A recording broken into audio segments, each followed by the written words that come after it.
നമസ്കാരം. എല്ലാവർക്കും ജീവധാരയിലേക്ക് സ്വാഗതം.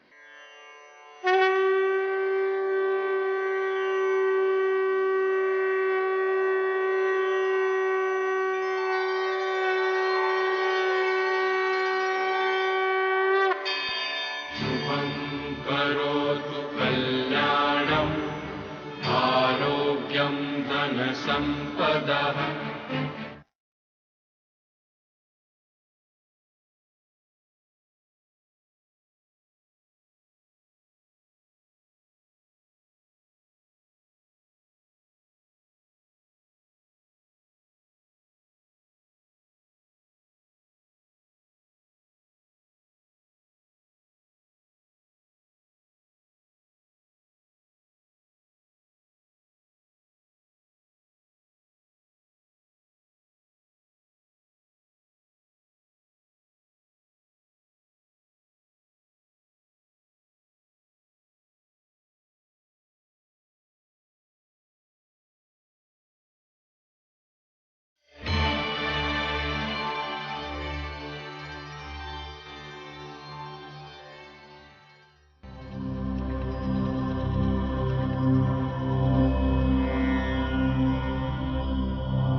ഇന്ന് നമ്മൾ ചർച്ച ചെയ്യാൻ പോകുന്ന വിഷയം ഇറിറ്റബിൾ ബൗൾ സിൻഡ്രോം അഥവാ IBS എന്ന ഒരു രോഗത്തെക്കുറിച്ചാണ്. മനുഷ്യ ശരീരത്തിലെ ഏറ്റവും പ്രധാനപ്പെട്ട പ്രവർത്തനങ്ങളിൽ ഒന്നാണ് ചയ അപചയ പ്രക്രിയ. ഈ പ്രവർത്തനം വളരെ ഭംഗിയായി നിർവഹിക്കുന്നത് നമ്മുടെ ദഹന വ്യൂഹമാണ്. ആഹാരത്തെ പചിപ്പിക്കുക, ആ ആഹാരത്തെ ചെറു ഘടകങ്ങളായി വിഭജിക്കുക, വിഭജനത്തിനു ശേഷം ശരീരത്തിന് ആവശ്യമായ സ്ഥൂലവും സൂക്ഷ്മവുമായ ഘടകങ്ങളെ ആഗിരണം ചെയ്യുക, ആഗിരണം ചെയ്ത ഘടകങ്ങളെ നമ്മുടെ ശരീരത്തിലേക്ക് സ്വാംശീകരിക്കുക. ഇതെല്ലാം ചെയ്തതിന് ശേഷം അവസാനം വരുന്ന ശേഷിക്കുന്ന വിസർജ്യ വസ്തുക്കളെ മലമായും മൂത്രമായും ശരീരത്തിന് പുറത്തേക്ക് ബഹിർഗമിക്കുക. ഇവയെല്ലാം ദഹനവ്യൂഹത്തിൻ്റെ കർമ്മങ്ങളാണ്. ഈ കർമ്മങ്ങൾ അനസ്യൂതമായി തുടരുന്നത് കൊണ്ടാണ് മനുഷ്യ ശരീരത്തിന് നിലനിൽക്കാൻ പറ്റുന്നത്. ഇതിന് വരുന്ന ഈ പ്രക്രിയകളിൽ വരുന്ന ഏതൊരു പ്രശ്നവും നമ്മുടെ ആരോഗ്യത്തെയും അതേപോലെ നിലനിൽപ്പിനെയും എല്ലാം വളരെ ഗൗരവമായി ബാധിക്കും. പണ്ട് ആരോ പറഞ്ഞ ഒരു പഴമൊഴി ഓർമ്മ വരുന്നുണ്ട്. നമ്മൾ നിത്യജീവിതത്തിൽ നിത്യേന ചെയ്തു വരുന്നതോ അനുഭവിക്കുന്നതോ ആയ ഒരു കാര്യത്തിൽ അതിൻ്റെ അവസാനത്തിൽ വിരസത വരാത്തത കാര്യം എന്താണ് എന്നൊരു ചോദ്യത്തിന് സുഖമായ ശോധനയും ശരിയായ മൂത്രവിസർജനവുമാണ് അവസാനത്തിൽ സുഖമായിട്ടുള്ളത് എന്ന് നർമ്മബോധത്തോടു കൂടി പറയുകയുണ്ടായിട്ടുണ്ട്. ഒരു നർമ്മബോധത്തോടു കൂടി പറഞ്ഞതാണെങ്കിലും അത് വളരെ ചിന്തോദ്ദീപകമായ വാക്കുകളാണ്. കാരണം ശരിയായ ദഹനപ്രക്രിയ നടന്ന് പോഷകാംശങ്ങൾ സ്വീകരിച്ചതിന് ശേഷമുള്ള മലത്തെ പുറത്തു കളയുന്ന പ്രവൃത്തി വളരെ പ്രധാനപ്പെട്ട ഒന്നാണ്. ഇതിൽ ദഹനവ്യൂഹത്തിൻ്റെ മുഴുവൻ ആരോഗ്യസ്ഥിതിയും ഭംഗി അന്തരേണ പ്രതിഫലിക്കുന്നുണ്ട്. നമ്മൾ കഴിക്കുന്ന ആഹാരം അത് വായിൽ വെച്ച് വളരെ വൃത്തിയായി നമ്മൾ ചവച്ചരച്ച് അന്നനാളത്തിലേക്കൂടെ ആമാശയത്തിലെത്തുന്നു. ആമാശയത്തിലെത്തിയ ആഹാര പദാർത്ഥങ്ങളിൽ ആമാശയത്തിൽ ആസിഡ് മുഖ്യമായിട്ടുള്ള ദഹനരസങ്ങളുമായി ചേർന്ന് പ്രവർത്തിച്ച് അതിൻ്റെ വിഘട്ടനം നടക്കും. ഇങ്ങനെയുള്ള വിഘടിക്കപ്പെട്ട ആഹാര പദാർത്ഥങ്ങളെ ചെറുകുടലിലേക്ക് നിർഗമിക്കുന്നു. ഇവിടെ വെച്ച് 10-12 ദഹനരസങ്ങളുടെ പിത്തരസം ഉൾപ്പെടെയുള്ള 10-12 ദഹനരസങ്ങളുടെ സഹായത്തോടു കൂടി ആഹാരത്തിന് നിന്ന് ശരീരത്തിന് പോഷകം ലഭിക്കേണ്ട സ്ഥൂലവും സൂക്ഷ്മവുമായ കണികകളെ, അതിൽ മിനറൽസ് ഉണ്ട്, വിറ്റമിൻസ് ഉണ്ട്, കാർബോഹൈഡ്രേറ്റ്സ് ഉണ്ട്, ഫാറ്റ് ഉണ്ട്, അങ്ങനെയുള്ള അതിൽ നിന്നും വേണ്ടതായിട്ടുള്ള പ്രധാനപ്പെട്ട എല്ലാ ഘടകങ്ങളെയും ആഗിരണം ചെയ്ത് ശരീരത്തിലേക്ക് വലിച്ചെടുക്കുന്നു. ശേഷിച്ച ആഹാരം പിന്നീട് വൻകുടലിലെത്തുന്നു. വൻകുടലിൽ വെച്ച് ഏതാനും ചില വിറ്റമിൻസുകളും ജലവും ആഗിരണം ചെയ്യുന്നു. വൻകുടലിൻ്റെ സ്ഥിരമായിട്ടുള്ള പ്രവർത്തനം, അതിന് മാസ് മൂവ്മെൻ്റ് എന്നാണ് പറയുക. ആകെ കൂടിയുള്ള ആ പ്രവർത്തനത്തോട് അത് മുൻപിൽ നിന്ന് മെല്ലെ മെല്ലെ ആഗിരണം ചെയ്യപ്പെട്ട ആഹാരത്തിൻ്റെ ശേഷിപ്പുകളെ തള്ളി അത് മലാശയത്തിലേക്കും മലമാർഗത്തിലൂടെ നിർഗമിക്കുന്നു. ഇതാണ് ദഹന പ്രക്രിയയുടെ ഏറ്റവും പ്രധാനമായ കർമ്മം. ഇതിൽ കുടലുകളെ ആശ്രയിച്ചുണ്ടാകുന്ന ഒരു രോഗമാണ് IBS അഥവാ ഇറിറ്റബിൾ ബൗൾ സിൻഡ്രോം. നമ്മൾ ഒരു വിശദമായി പരിശോധിച്ചാൽ ഇതിൽ 3 ഘടകങ്ങൾ ഉണ്ട് എന്ന് കാണാവുന്നതാണ്. ഒന്ന് ഇറിറ്റബിൾ ആണ്, അത് കുടലിനെ ആശ്രയിച്ചുണ്ടാകുന്നു. അതൊരു സിൻഡ്രോമാണ്. സിൻഡ്രോം എന്ന് പറഞ്ഞാൽ ലക്ഷണങ്ങളുടെ സമാഹാരം. അപ്പോൾ കുടലിന് എന്തോ ഇറിറ്റേഷൻ കിട്ടുന്നു, എന്തോ വ്യാകുലതകളുണ്ടാകുന്നു. അതിൽ നിന്ന് കുറേ ലക്ഷണങ്ങൾ ശരീരത്തിൽ ഉത്ഭവിക്കുന്നു. ഇതിൽ പ്രധാനപ്പെട്ട ഒരു സംഗതി എന്താണെന്ന് വെച്ച് കഴിഞ്ഞാൽ ഇതൊരു ഫങ്ഷണൽ ഡിസോർഡർ എന്ന് പറയും. കുടലിൻ്റെ പ്രവർത്തന വൈകല്യമാണ് മുഖ്യമായ വിഷയം. അവയവ വൈകൃതി അധികമായി നമുക്ക് കാണുവാൻ കഴിയുകയില്ല. അതുകൊണ്ട് തന്നെ ഇതിൻ്റെ പരിശോധനകൾക്കും ചില പരിമിതികളുണ്ട്. ഇന്ന് നമ്മൾ നോക്കുകയാണെങ്കിൽ ലോകത്തിൽ 15 മുതൽ 20% അതിലധികമോ ആളുകൾക്ക് ഈ ഇറിറ്റബിൾ ബൗൾ സിൻഡ്രോം എന്ന രോഗം ഉള്ളതായി കാണാൻ കഴിയും. ഒരുപക്ഷെ ഇത്രയും വലിയൊരു ഭീമമായ കണക്കാണ് എന്നുള്ളത് നമ്മളെ അതിശയിപ്പിക്കുന്നുണ്ടാവും. നമ്മൾ കേരള ജനസംഖ്യയിൽ എടുത്ത് നോക്കിയാൽ തന്നെ ഏകദേശം 70 മുതൽ 80 ലക്ഷം ആളുകൾക്ക് ഈ രോഗം ഉള്ളതായി നമുക്ക് കാണുവാൻ കഴിയും. ഇത്രയും ആളുകൾ ആശുപത്രികളിലെത്തിയാൽ മറ്റ് രോഗങ്ങളെ ചികിത്സിക്കുന്നതിനോ മറ്റ് ഡോക്ടർമാർക്കോ മറ്റുള്ള ആശുപത്രി സംവിധാനങ്ങളോ ഉപയോഗിക്കുന്നതിനോ സാധിക്കുകയില്ലല്ലോ എന്ന ഒരു സംശയമുണ്ടാകാം. അതാണ് ഇതിൻ്റെ ഒരു പ്രത്യേകതയും. ഈ രോഗമുള്ള പലർക്കും ഈ രോഗം തൻ്റെ ശരീരത്തിൽ ഉണ്ട് എന്ന കാര്യത്തെക്കുറിച്ച് ഒരു ശരിയായ ഒരു ദിശാബോധമുണ്ടായിരിക്കുകയില്ല. മറ്റൊന്ന്, ചെറിയ രീതിയിൽ ഉള്ള ലക്ഷണങ്ങളൊക്കെ ഇത് തൻ്റെ ദഹന പ്രക്രിയയുടെ ഒരു ഭാഗമാണ്, ഇത് തൻ്റെ നിത്യജീവിതത്തിൻ്റെ ഒരു ഭാഗമാണ്, ഇത് തൻ്റെ ഒരു കൂടപ്പിറപ്പാണ് എന്ന രീതിയിൽ ആളുകൾ കരുതി പോരുന്നുണ്ട്. അങ്ങനെയുള്ള ആളുകളും വൈദ്യശാസ്ത്ര പരിശോധനയ്ക്കൊന്നും വിധേയമാകാറില്ല. മറ്റൊരു തരത്തിൽ പറഞ്ഞാൽ ഈ അസുഖം നമ്മുടെ നിത്യജീവിതത്തെയോ ജോലിയെയോ ബാധിക്കുമ്പോഴാണ് സാധാരണയായി ഇത് ചികിത്സയ്ക്കെത്താറുള്ളത്. അത് വിദഗ്ധനായൊരു ഡോക്ടർ ഏത് വിഭാഗത്തിലാണെങ്കിലും അത് പരിശോധിച്ച് ഈ രോഗിയോട് ഇത് നിങ്ങൾക്ക് ഇന്ന അസുഖമാണ്, ഇതിൽ വലിയ പ്രശ്നങ്ങളില്ല, നിങ്ങൾ ഇന്ന രീതിയിൽ ജീവിതക്രമങ്ങളും ഭക്ഷണ രീതിയുമൊക്കെ ചിട്ടപ്പെടുത്തിയാൽ മതി എന്ന് കേൾക്കുമ്പോൾ തന്നെയുള്ള ആ സമാശ്വാസ വാക്കുകൾ കൊണ്ട് തന്നെ ഒരു വിഭാഗം ആളുകൾക്ക് അസുഖം വളരെ കുറയും. പിന്നീട് അവർ വീണ്ടും വൈദ്യപരിശോധനയ്ക്ക് എത്തില്ല. അതുകൊണ്ടാണ് ഇത്രയധികം ആളുകൾക്ക് അല്ലെങ്കിൽ ഇത്രയധികം രോഗമുണ്ടായ ആളുകളുണ്ടായിട്ടും വളരെ ചുരുക്കം ഒരു ശതമാനം മാത്രം ഈ രോഗത്തിന് ചികിത്സ തേടി എത്തുന്നത്.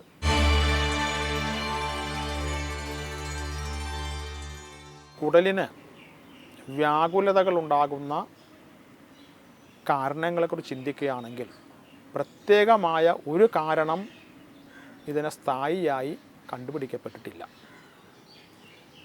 സാധാരണയായി ആകാംക്ഷ, അല്ലെങ്കിൽ വിഷാദരോഗം, അല്ലെങ്കിൽ മറ്റു തരത്തിലുള്ള മാനസിക സംഘർഷങ്ങൾ എന്നിവയിലുള്ളവരെല്ലാം ഈ രോഗം കണ്ടുവരുന്നുണ്ട്. സ്ഥായിയായിട്ടുള്ള ശാരീരിക രോഗങ്ങൾ, സ്ഥിരമായി വർഷങ്ങളോളം തുടർന്ന് വരുന്ന ശാരീരിക രോഗങ്ങൾ, അതിന് ഔഷധസേവ ചെയ്തുകൊണ്ടിരിക്കുകയാണെങ്കിലും അങ്ങനെയുള്ള ആളുകളിലും രോഗം കണ്ടുവരുന്നുണ്ട്.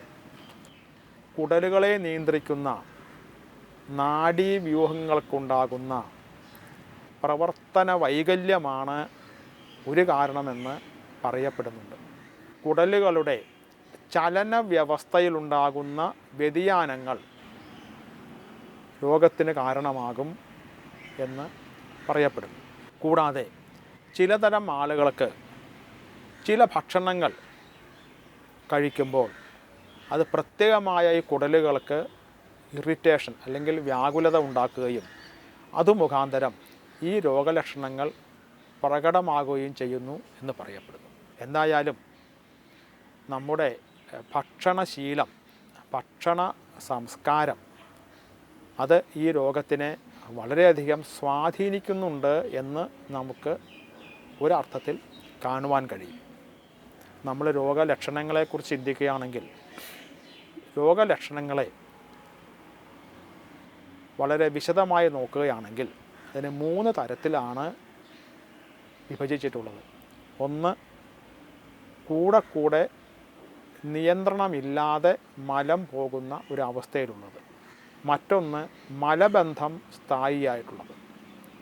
മൂന്നാമതായി, മലബന്ധവും നിയന്ത്രണമില്ലാതെ മലം പോകുന്ന അവസ്ഥയും ഇടകലർന്ന് വരുന്ന ഒരു സ്വഭാവവിശേഷം. ഇതോടനുബന്ധിച്ച് സാധാരണയായി വയറ്റിൽ വേദന, വയറുവീർപ്പ്, വയറ്റിൽ ഉണ്ടാകുന്ന ചില ശബ്ദങ്ങൾ വയറ്റിൽ നിന്ന് കേൾക്കുക, അതുപോലെ തന്നെ കൂടെ മൂത്രം ഒഴിക്കണമെന്നുള്ളൊരു തോന്നൽ, പകൽ സമയങ്ങളിൽ അധികരിച്ച് ഈ മലം പോകുക, ചില ആളുകൾക്ക് മലത്തിൽ കൂടി കഫത്തിൻ്റെ അംശം കൂടുതലായിട്ട് കാണുക എന്നിവയെല്ലാം അനുബന്ധമായി കണ്ടുവരുന്നുണ്ട്. എന്നാൽ രാത്രി കാലങ്ങളിൽ ഈ രോഗലക്ഷണങ്ങൾ വളരെയധികമായി പ്രകടമാകാറില്ല. അതേപോലെ തന്നെ മലത്തിൽ കൂടി രക്തം പോകുക എന്നുള്ള ഒരു ലക്ഷണവും ഈ രോഗത്തിൽ സാധാരണയായി ഉണ്ടാകാറില്ല. അതുകൊണ്ട് തന്നെ മലത്തിൽ കൂടി രക്തം പോകുക, രാത്രി കാലങ്ങളിലും ഉറക്കത്തെ ഭംഗപ്പെടുത്തുന്ന രീതിയിൽ ഇത്തരം ലക്ഷണങ്ങൾ വളരെ പ്രകടമായി കാണുക, ശരീരത്തിന് ക്രമാനുഗതമായി ഭാരം കുറയുക, വിളർച്ച ഉണ്ടാകുക മുതലായ ലക്ഷണങ്ങളെല്ലാം കണ്ടു കഴിഞ്ഞാൽ ഇത് വിദഗ്ധമായ ഒരു പരിശോധന ആവശ്യമായി വരും. അങ്ങനെയുള്ള സന്ദർഭങ്ങളിൽ രോഗികൾക്ക് ഗാസ്ട്രോ എൻട്രോളജി വിഭാഗത്തിലുള്ള ഒരു വിദഗ്ധൻ്റെ സേവനം ലഭ്യമാക്കേണ്ടതുണ്ട്. ഇത്തരത്തിലുള്ള വിഷയങ്ങൾ വരുമ്പോൾ, ഇത്തരത്തിലുള്ള ലക്ഷണങ്ങളുമായി രോഗികൾ വരുമ്പോൾ പരിചയസമ്പന്നനായ ഒരു ഡോക്ടർക്ക് ശാരീരിക പരിശോധനകളിൽ കൂടി തന്നെ ഈ രോഗം നിർണയിക്കുന്നതിന് കഴിയുന്നതാണ്. അതുമാത്രമല്ല, രോഗിയെ വിദഗ്ധമായ ഒരു ആശുപത്രിയിൽ ഒരു വിദഗ്ധൻ്റെ മേൽനോട്ടത്തിൽ പരിശോധന ആവശ്യമായി വരുന്നുണ്ട് എന്ന് നിർണയിക്കുന്നതിനും ഈ ഡോക്ടർക്ക് കഴിയും. അതുകൊണ്ട് രോഗലക്ഷണങ്ങൾ അധികമായിരിക്കുമ്പോൾ അല്ലെങ്കിൽ അധികരിച്ചിരിക്കുമ്പോൾ, തൻ്റെ നിയന്ത്രണത്തിനല്ല എന്ന് തോന്നുമ്പോൾ എപ്പോഴും ഒരു ഡോക്ടറെ സമീപിക്കുന്നതാണ് ഇതിന് നല്ലത്.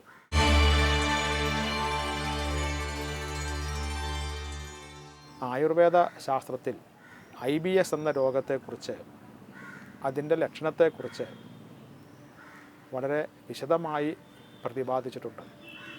ഗ്രഹണീ രോഗം, പ്രവാഹിക എന്ന രോഗം, ഈ രോഗങ്ങളുടെ എല്ലാം ലക്ഷണങ്ങൾ വെച്ച് നോക്കുമ്പോൾ IBS എന്ന രോഗത്തിൻ്റെ വിവിധ ഭാവങ്ങളാണ് എന്ന് നമുക്ക് കാണുവാണ്.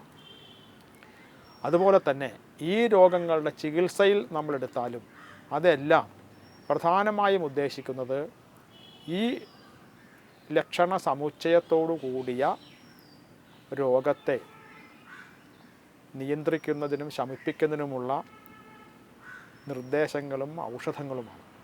അതിൽ ആയുർവേദം പ്രധാനമായി പറയുന്നത് നമ്മുടെ ഭക്ഷണശീലത്തെക്കുറിച്ചാണ്. നമ്മൾക്കറിയാം, ഇന്ന് നമ്മുടെ ഭക്ഷണശീലം വളരെയധികം മാറിപ്പോയിട്ടുണ്ട്. തവിട് ഉള്ള അരി കഴിച്ചിരുന്ന ഒരു കാലം, ധാരാളം പച്ചക്കറികളും പഴവർഗ്ഗങ്ങളും എല്ലാം കഴിച്ചിരുന്ന കാലം, ശാരീരികമായി വേണ്ടതായിട്ടുള്ള അധ്വാനം ഉണ്ടായിട്ടുണ്ടായിരുന്ന ഒരു കാലം, ഈ കാലത്തിൽ നിന്നെല്ലാം നമ്മൾ മാറി ഭക്ഷണ സംസ്കാരം തന്നെ പാടെ മാറിയിട്ടുണ്ട്. ഭക്ഷണ സംസ്കാരം ആയുർവേദത്തിലെ ആദ്യത്തെ ഒരു ചവിട്ടുപടിയാണ് ചികിത്സയ്ക്കായിട്ടുള്ളത്. അത് ഭക്ഷണ പദാർത്ഥങ്ങളെ തിരഞ്ഞെടുക്കൽ, അതിൻ്റെ പാചകം ചെയ്യുന്ന വിധം, അത് വിളമ്പിക്കൊടുക്കുന്ന വിധം, അങ്ങനെ ഒരുപാട് കാര്യങ്ങളെ ആസ്പദമാക്കിയാണ് ആയുർവേദത്തിൽ ഈ ഭക്ഷണക്രമത്തെ വിവരിച്ചിട്ടുള്ളത്. എന്തായാലും IBS ഒരു ബാധിച്ച രോഗികൾക്ക് മിക്കവാറും ചില ഒന്നെങ്കിൽ അനേകം ബ്രാൻഡുകളിൽ ഇറങ്ങുന്ന പലതരത്തിലുള്ള പാനീയങ്ങൾ ലഭ്യമാണ്, പലതരത്തിലുള്ള പൗഡറുകൾ ലഭ്യമാണ് കലക്കി കുടിക്കുന്നതിനുള്ള. അത് എന്തായാലും നല്ലതല്ല. മറ്റൊന്നാണ് പുകവലി, പൊടിവലി, മദ്യപാനം, മയക്കുമരുന്നുകളുടെ ഉപയോഗം. ഇതെല്ലാം IBS ഉള്ള രോഗികൾ കൃത്യമായും ഉപേക്ഷിക്കേണ്ടതാണ്. ചിട്ടയും ആയ ഭക്ഷണക്രമം അത് പ്രധാനപ്പെട്ടതാണ്. തവിടുകളുള്ള അല്ലെങ്കിൽ ഉള്ള അരി കൊണ്ടുള്ള ഭക്ഷണം, ഗോതമ്പ് മിക്കവാറും IBS രോഗികൾക്ക് ഒരു പറ്റുന്ന ഭക്ഷണമല്ല. എന്നാൽ ഓട്സ്, ചെറുപയർ മുതലായ ധാന്യങ്ങൾ, പച്ചക്കറികൾ, അതുപോലെ തന്നെ പഴവർഗ്ഗങ്ങൾ എന്നിവയെല്ലാം ഈ IBS രോഗികൾക്ക് ഹിതമായിട്ടുള്ള ആഹാരമായി പരിണമിക്കുന്നുണ്ട്. ഈ പരിഗണന വരുമ്പോൾ മലം അധികമായി പോകുന്ന, മലം ചിട്ടയല്ലാതെ പോകുന്ന IBS രോഗികൾക്ക് അവർ ഏത് ഭക്ഷണം കഴിച്ചാലാണ് അവർക്ക് ഈ അസുഖം കൂടുതലായി കാണുന്നതെങ്കിൽ ആ ഭക്ഷണത്തിനെ ഉപേക്ഷിക്കുക തന്നെ വേണം. അത് അതിൻ്റെ പ്രധാനപ്പെട്ട ഒരു ചികിത്സാ തത്വമാണ്. സാധാരണ രീതിയിൽ നമ്മൾ ആവിയിൽ പുഴുങ്ങിണ്ടാക്കുന്ന ഇഡ്ഡലി, അതുപോലെ തന്നെ പുട്ട്, നൂലപ്പം മുതലായ ആഹാരങ്ങളൊക്കെ ഈ മലം അധികമായി പോകുന്ന IBS രോഗികൾക്ക് പറ്റും. ചെറുപയർ അവർക്ക് പറ്റും. നിയന്ത്രിതമായ രീതിയിൽ അധികം നാരുകളില്ലാത്ത പച്ചക്കറികൾ അവർ കഴിക്കാവുന്നതാണ്. കിഴങ്ങ് വർഗ്ഗങ്ങളിൽ ചേനയോ കാരറ്റോ ബീട്രൂട്ടോ എല്ലാം സാധാരണയിൽ ഇങ്ങനത്തെ IBS രോഗികൾക്ക് പറ്റുന്നതാണ്. അതുകൂടാതെ പഴവർഗ്ഗങ്ങളിൽ ഏത്തപ്പഴം സാധാരണ പുഴുങ്ങി അതിനകത്ത് നാര് കളഞ്ഞ് കഴിക്കുന്നതാണ് ഉത്തമം. ചെറുപഴങ്ങളും ചില ചെറുപഴങ്ങളും അവർക്ക് പറ്റും. ആപ്പിൾ അത് കഴുകി തൊലി കളഞ്ഞ് കഴിക്കണം. തൊലി അധികമായി കഴിഞ്ഞാൽ അതിൽ ഫൈബർ കണ്ടൻറ്റ് കൂടും, വീണ്ടും മലം കൂടുതൽ പോകുന്നതിന് തോന്നും.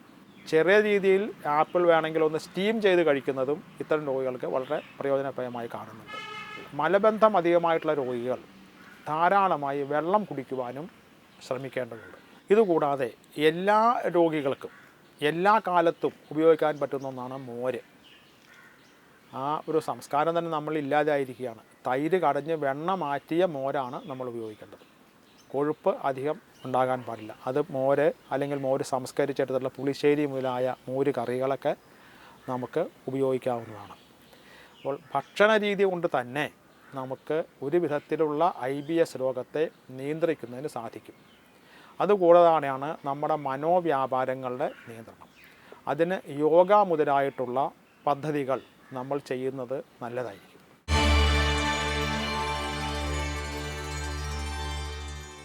ഈ IBS രോഗികൾ 6 മുതൽ 7 മണിക്കൂർ വരെ ഉറങ്ങിയാലും കുഴപ്പമില്ല. ഒരു ദിവസം ഉറങ്ങിയിരിക്കണം. അതും അതിനൊരു ചിട്ട വേണം. ഇത്ര നേരം ജോലി ചെയ്തു, എത്ര നേരം ഉറങ്ങി എന്നുള്ള വളരെ പ്രധാനപ്പെട്ട ഒരു കാര്യമാണ്. അതുപോലെ തന്നെയാണ് ചിട്ടയായിട്ടുള്ള വ്യായാമം.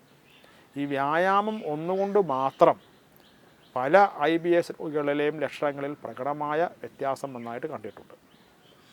അപ്പോൾ ഔഷധ സേവ കൂടാതെ തന്നെ നമ്മുടെ ഭക്ഷണക്രമം നിയന്ത്രിച്ചും ജീവിതചര്യകൾ ചിട്ടപ്പെടുത്തിയും കൃത്യമായ വ്യായാമ മുറകൾ കൊണ്ടും നമുക്ക് നിയന്ത്രിച്ച് നിർത്തുവാനോ അല്ലെങ്കിൽ പൂർണ്ണമായി ശമിക്കുവാനോ പറ്റുന്ന ഒരു രോഗമാണ് ഇറിറ്റബിൾ ബൗൾ സിൻഡ്രോം അല്ലെങ്കിൽ IBS. ഇത്രയും പറഞ്ഞതിൽ നിന്ന് 10-15 വർഷങ്ങൾക്ക് മുമ്പ് അധികം കേട്ടുകേൾവി ഇല്ലാത്തതും എന്നാൽ ഇന്ന് വളരെയധികം വ്യാപിച്ചു കൊണ്ടിരിക്കുന്നതുമായ ഒരു അസുഖമാണ് ഈ IBS എന്ന് നമുക്കെല്ലാം ബോധ്യമായി കാണും. ഇത് അധികരിച്ചു കഴിഞ്ഞാൽ നമ്മുടെ ജീവിതത്തിൻ്റെ താളക്രമം തന്നെ തെറ്റിപ്പോകാനുള്ള സാധ്യതയുമുണ്ട് എന്നും നാം മനസ്സിലാക്കുന്നുണ്ട്.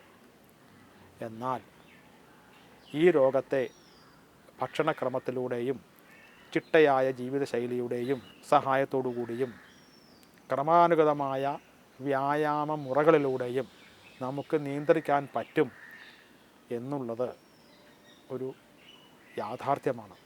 അതിനുവേണ്ടി നമുക്കെല്ലാവർക്കും ഒന്നായി തന്നെ പ്രവർത്തിക്കാം. അടുത്ത പ്രാവശ്യം മറ്റൊരു ആരോഗ്യ പ്രശ്നവുമായി ജീവിതധാരയിൽ നമുക്ക് ഒരുമിച്ച് കാണാം. എല്ലാവർക്കും നന്ദി.